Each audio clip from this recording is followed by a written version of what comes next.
Bismillahirrahmanirrahim.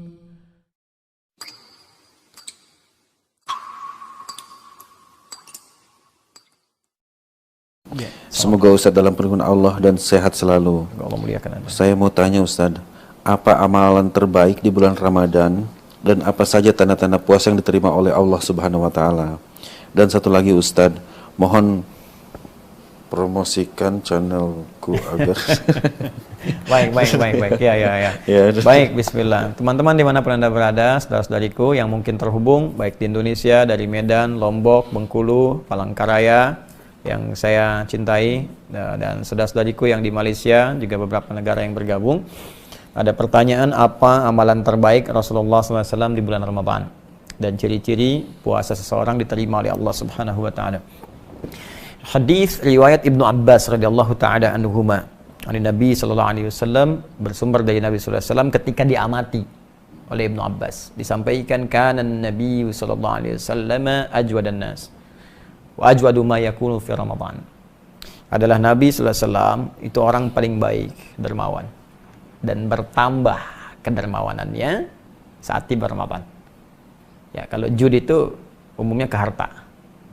Ya. Yang kedua, beliau menambah bacaan Qur'annya. Ya. Khina yalqahu Jibril fi kulli lailatin min Ramadan. Khususnya ketika Jibril datang setiap malam Ramadan, itu bertadarus dengan Nabi sallallahu alaihi wasallam. Ya, dua.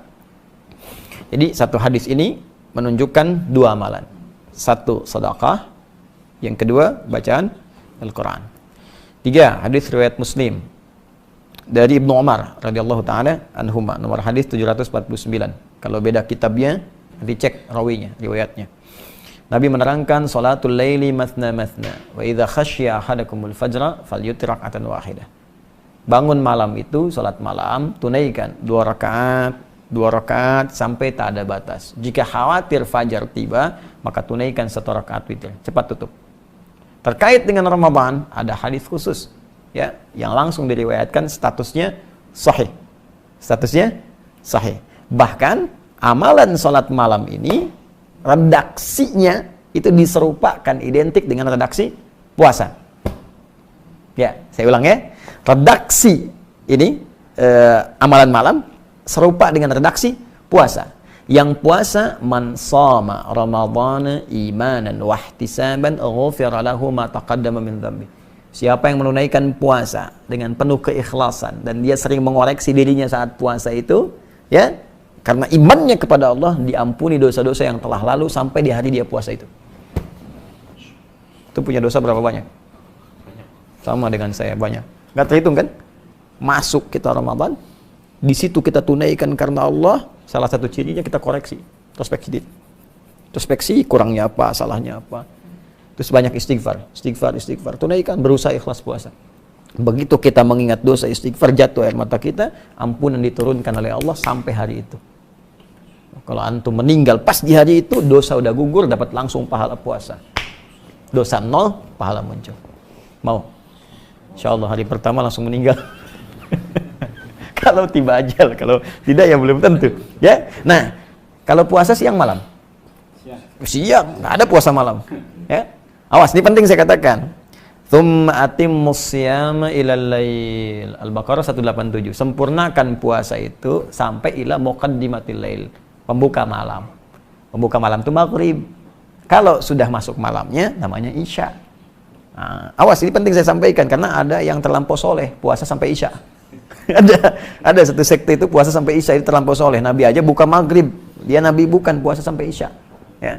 Nah, jadi karena puasa siang, yang kedua ada amalan malam. Redaksinya sama persis dengan yang tadi, cuman berubah wujud amalannya. Ya, apa amalannya? Man qoma Ramadhana imanan wa ihtisaban ghufira lahu ma taqaddama min dhanbi. Puasa siang, ente diampuni siangnya. Apakah langsung seketika peluang dosa hilang? Belum tentu, karena setannya pun tidak berhenti sebelum Anda meninggal. Gitu. Boleh jadi siangnya diampuni, sampai maghrib tuh, diampuni dosa. Habis maghrib, keluar gibah. Siapa sih yang ngadan jelek banget? Jelek banget, ya, baru diampuni dosa, dan muncul lagi tuh. Ya. Ya, itu. Bagaimana cara menutupnya? Man qama Ramadan. Siapa yang bangun malam? Nah, bangun malam di Ramadan, qiyam Ramadan. Ya, tunaikan dengan tenang, nikmat, sehingga ada sentuhan ke jiwa, ke roh. Roh itu bahasa Arab. Ya, Quran surah ke-17 ayat 85. Yas'alunaka 'anir ruh. Qul ruh min amri rabbi wa ma utitu minal ilmi illa qalil. Ruh itu ya dari kata roh ya roh. Ya. Nah, kalau Anda mendapatkan sesuatu yang berdampak pada roh, enak, tenang. Maksudnya duduk dulu, itu sholatnya berpengaruh pada jiwa, gitu kan? Nah, itu disebut tarwihah namanya. Tarwihatun. Jadi saat sholat ada getaran ke jiwa enak, terus istirahat sebentar, sholat lagi, tarwihah. Kalau berkali-kali dijamakan namanya tarawih. Nah, kan? Baik, malam Ramadan ada sholat apa?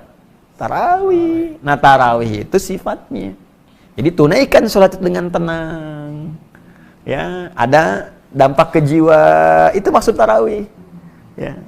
Jadi kalau kita punya getaran ke jiwa, tenang, nyaman, nah itu sifatnya disebut apa? Tarawih. Kalau dalam sholat itu sampai kita tobat, sujud, doa, begitu tobat jatuh air mata, diampuni dosa sampai malam itu. Dari semua perjalanan hidup kita sampai di situ. Nah, itu disebut tarawih. Nah, jadi jangan tergesa-gesa. Ya, ada orang sholat 11 rakaat 1 jam. Masa yang 23 7 menit? Allahu Akbar. Ya. Nah, itu ya. Nah, jadi walaupun secara fikih mungkin bisa benar, tapi nilai tarawihnya bisa hilang. Secara fikih mungkin bisa benar, bacaan cepat mungkin bisa saja. Tapi nanti ada beberapa bagian-bagian yang hilang.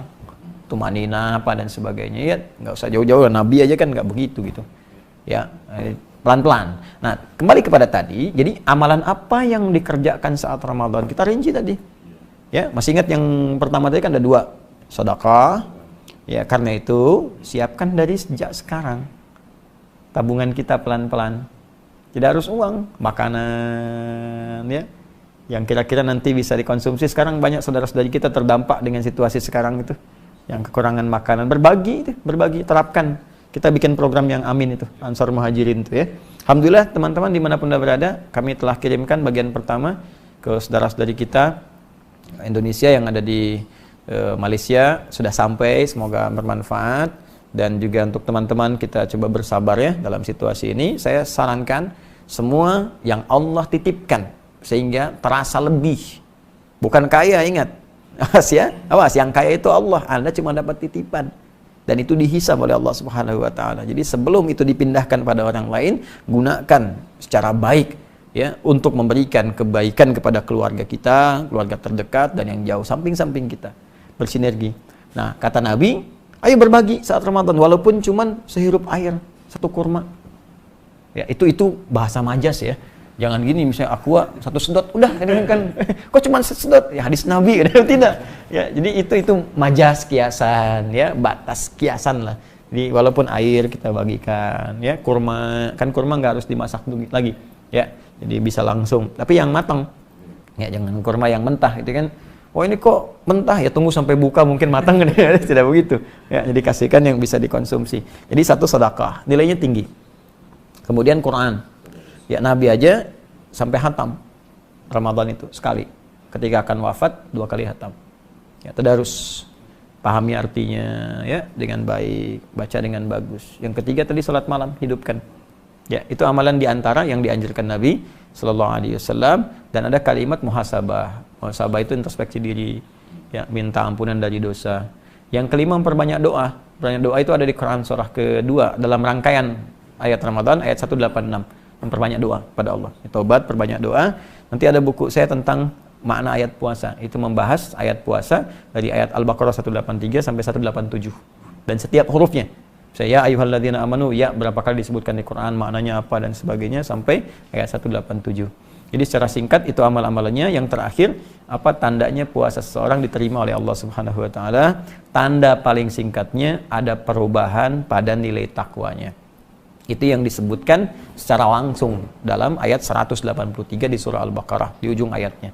Ya ayyuhalladzina amanu kutiba alaikumussyam kama kutiba alal ladzina min qablikum la'allakum tattaqun. Hai orang-orang beriman, diwajibkan atas kalian menunaikan ibadah puasa seperti orang dulu pernah menunaikannya. Tujuan puasa itu supaya kalian menjadi orang takwa. Orang takwa. Kemarin saya bahas kan di pertemuan yang lalu. Apa manfaatnya jadi orang takwa? Bisa banyak bahagia. Wattaqullaha la'alakum tuflihun. Apa manfaat takwa? Bisa mudah hidup. Wa may yattaqillaha yaj'al lahu makhraja. Rizki mudah wa yarzuqhu min haitsu la yahtasib. Ilmu meningkat. Wattaqullaha yu'allimukumullah. Dosa diampuni, ya. Yukaffir anhu sayyiati. Jadi dihapuskan dosa-dosa, itu orang takwa. Nah, jadi kalau dia berhasil puasanya, maka ketakwaannya meningkat. Apa ciri takwa itu? Kembali ke Al-Baqarah yang kemarin kita kaji. Keimanan meningkat, salat menjadi rajin, alladzina yu'minuna bil ghaib, ya wa yuqimunas shalah, salatnya jadi rajin. Sebelum puasa, mohon maaf, hanya yang fardu-fardu. Saat puasa dilatih menunaikan sunnah. Gini. Anda makan tiap hari pakai kerupuk selama sebulan. Selesai. April selesai kerupuk sampai 30 hari. Bulan Mei pertama kali makanan saya hidangkan, cuman kerupuknya saya nggak kasih. Kira-kira komen pertama apa? Mana kerupuknya? Ada kerinduan kan? Sekarang selama 30 hari Anda mengamalkan ini. Malam sholat malam 30 hari terus baca Quran. Jadi menurut saya aneh kalau selesai Ramadan nggak ada yang rindu dengan amalan itu. Pasti akan ketahuan. Makanya puasa itu luar biasa. Dahsyat puasa itu. Puasa itu sangat dianjurkan oleh para ulama melihat pada asarnya, dampaknya. Di puasa itu satu-satunya amalan yang bisa menggabungkan amalan-amalan lain sekaligus mencegah orang berbuat dosa saat puasa. Ya, coba saat tidak puasa ada orang minta belum tentu diberi, padahal depan mata. Saat puasa jangankan di depan mata, yang tak kelihatan di data berapa fakirnya di sini, berapa miskinnya, pengen sedekah, fitrah.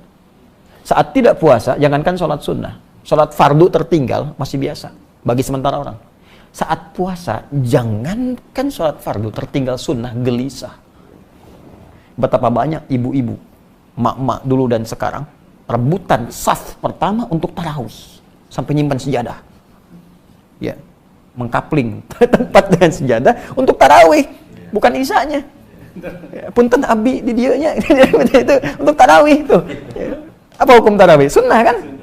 Tuh. Tapi berdampak nggak setelah itu? Ya. Dan puasa itu bisa mencegah orang maksiat. Orang korupsi bisa libur dulu puasa. Pencuri nggak nyuri dulu. Ya. Pembohong nggak bohong dulu. Karena ada dorongan dalam jiwanya, takut batal minimal puasanya. Setelah puasa, hilanglah kebiasaan buruknya itu. Makanya saya sering katakan, pemarah pun saat puasa, itu bisa nggak marah. Antum pemarah misalnya, marah, buka jam 6 kurang seperempat, ada yang provokasi, dasar begini. Diam aja antum. Istri nanya, Pak, tumben gak marah? Habis maghrib tar. Nah itu ya, nah, jadi ciri-ciri puasa itu bertambah ketakwaan dengan ukuran amal saleh. Karena takwa tidak disebutkan dalam Al-Quran kecuali bersanding dengan amal saleh.